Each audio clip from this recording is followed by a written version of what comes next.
Сенің ғылым осылай дәлелдеп береді. Тағы бір қызықты қараңыз. Ойбай,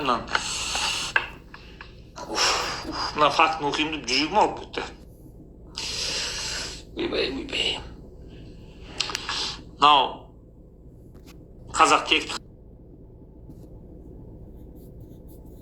Маңғыстау мен Өскеменнің арасы қанша келеме?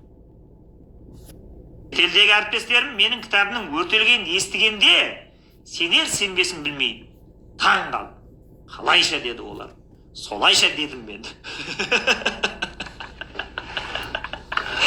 Ойбай. Күліп отырып жылайтын, жылап отырып күлетін жазған екен мұнда. Қалайша дейді олар. Солайша деймін мен. Коммунистік режим ешкімді аямаған. Вавиловты атып жіберген орыстар мені аясын ба дейді. Не үшін жаздым мен бұл кітапты? Қазақ деген халық қағазда ғана бар да өмірде болмаған. Ол Монғолдың немесе қалмақтың бір бөлігі. Немесе қазақ дегеніміз қырғыз халқы деген сияқты тұжырымдар да болған. Мен осы тұжырымның я растығын көзімді жеткізейін, я болмаса оның бір жота күл талқан шығарайын. Бұндай тұжырымның ғылымға үш айнаса сорпасы қосылмайтын дәлелдейін деген оймен зерттеу үшін Шығыс Қазақстандағы қалың найманның ішінен үш жұрты да осы тайпадан болып келетін 500-дей отбасының адамдарының қанын алдым дейді. Қарасай сен мынаның жасап жүрген чудасын. Шығыс Қазақстанға Өскеменге барғанда үш жұрты да найман болып келетін 500 семьяның адамдарының қанын алдым дейді. 1-2 жылдан соң арнайы Маңғыстауға бар. Маңғыстау мен Өскеменнің арасы қанша километр? 4.000 ба, 5.000 ба? Енді үш жұрты да адай болып келетін тағы 500-дей отбасы мүшелерінің қанын және алдым. Апарып Мәскеуге лабораторияға тапсырдым.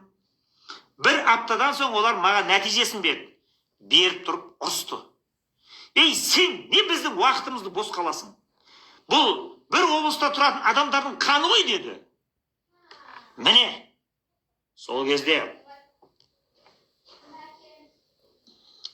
жоқ, тағы да айтам, бұл ұшақпен тіке ұшқанның өзінде екі арасы 3,5 мың шақырым келетін қазақтың қиыр шығысы мен қиыр батысында тұратын және туа бітті сонда тұрып келе жатқан соңғы 2 ұрпақта неке арқылы ешқандай бір-бірімен араласпаған қазақтардың қаны дедім. Міне, қазақтың бір тұтас халық екенін ғылым осылай дәлелдеп береді. Тағы бір қызықты қараңыз. Ойбай, мына фактіні оқимын деп жүрегім ауырып кетті. Ойбай. Мынау қазақ текті халық, қан таза, ғылым білімге үйір, даналыққа бейім деп айтып жатады ғой, ғалымдар көп шыққан деп. Соң біз енді әсіресе соңғы мен космостың граждане мира деген сияқты космополиттік идеялармен ауырған қазақтар бұны профанизацияға ұшыратты ғой. Енді қойшы жағдай қазақтарға салса бәрі бүкіл асыл тұқымның бәрі қазақтарда аталар кезінде үйткен, бір-бірін сатқан, пұтқан деген сияқты нигилистік көзқарастарда қаныңды шығып қояды ғой. Соны мынау тұраттағыны ондай жалпаса қан қуысы жағы андай, мұндай, асыл текті деген текстің сөзінің бәрін шығарып тастайды. Қазақтар қуғынбай, жалқау, бір бәле, шір бәле, қаны бытысқан, бір бәле деген бәрін шығарып тастайды да. Таза ғылымға отырады. Ғылым не дейді? Болды, соны ғана аламыз, қалғанда шаруам жоқ, сен не айтып не қойғанда дейді.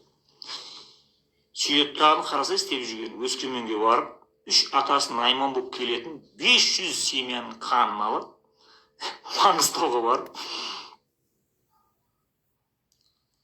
3 жұрты да адай болып келетін 500 семьяның қанын алып, Ленинградтағы лабораторияға барып берсе, 500 мың адамның қанын тексерген бар лаборатория. Сөйтіп айтқан ғой. Немене біліп, бір ауылдың адамдарын бәрін қанын айналдырып әкеле бересің, уақыттың бәрінен құр келмей екінші. Сосын бұл айтады да, басың істей ма сен деп. Мұнда 2 облыстың арасы 4.000 километр.